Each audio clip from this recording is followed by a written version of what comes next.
Welcome back to another technical deep dive here in the debug zone.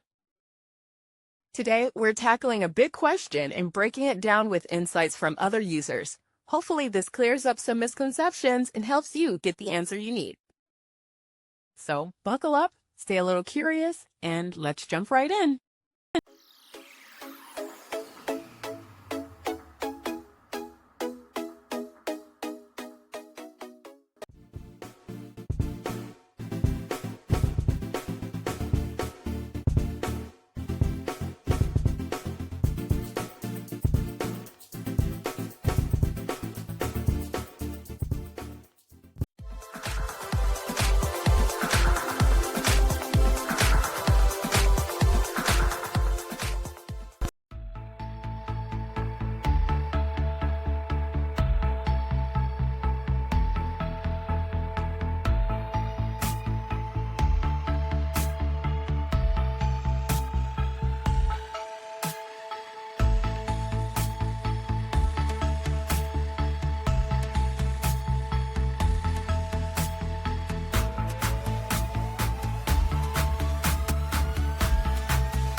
And that's a wrap.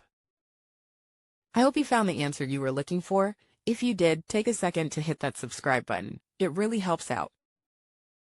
And let me know in the comments which solution worked best for you. See you next time in the debug zone.